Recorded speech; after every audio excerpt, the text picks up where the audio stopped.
حضرت قتادہ رضی اللہ تعالیٰ عنہ فرماتے ہیں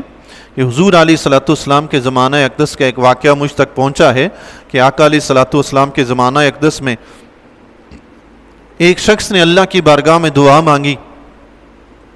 یا اللہ جو سزا تو نے مجھے آخرت میں دینی ہے وہی سزا مجھے دنیا میں دے دے تاکہ آخرت میں سزا نہ ہو۔ وہ شخص بیماری میں مبتلا ہو گیا، اتنا شدید بیمار ہوا کہ اٹھنے کے قابل بھی نہ رہا۔ حضور علیہ الصلوۃ والسلام کو جب پتہ چلا تو حضور علیہ الصلوۃ والسلام تشریف لائے، تو وہاں کے گھر والوں نے، عزیز و اقارب نے، لوگوں نے جو بھی تھے انہوں نے بتایا کہ یا رسول اللہ،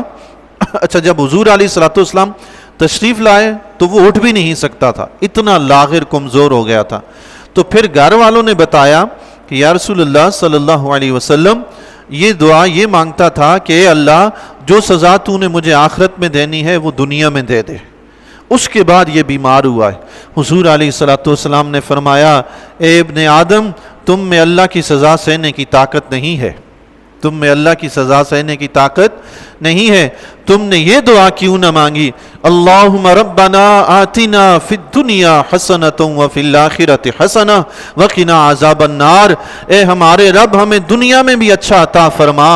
آخرت میں بھی اچھا عطا فرما، دوزخ کے عذاب سے بچا، تو نے یہ دعا کیوں نہیں مانگی؟ اس شخص نے جب ان کلمات سے دعا مانگی اللہ نے اس کی دعا قبول فرما لی، سبحان اللہ، اس کی بیماری ختم ہو گئی۔ یہ دعا اللہ کے فضل و کرم سے جب سے قرآن کریم میں پڑھی ہے، جب سے سمجھ آئی ہے، تب سے میرا اس دعا کے مانگنے کا بہت شوق ہے، چونکہ میرا پروردگار، ہمارا پروردگار ایسا ہے جو دنیا بھی ہماری سنوار سکتا ہے، آخرت بھی سنوار سکتا ہے۔ تو ہم اس سے ایک چیز کیوں مانگیں، دو کیوں نہ مانگیں؟ جب دنیا میں بھیجا ہے تو دنیا بھی اچھی مانگیں، آخرت بھی دے گا تو آخرت بھی اچھی مانگیں، ایک پہ کیوں اکتفا کریں؟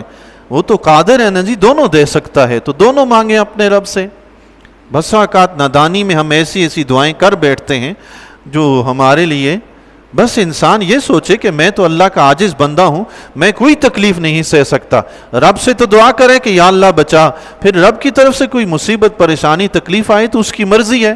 ہم تو تیار نہ ہوں کہ تو مصیبت بھیج دے، ہم کیوں کہیں بھائی، ہمارے اندر کہاں اتنی طاقت ہے۔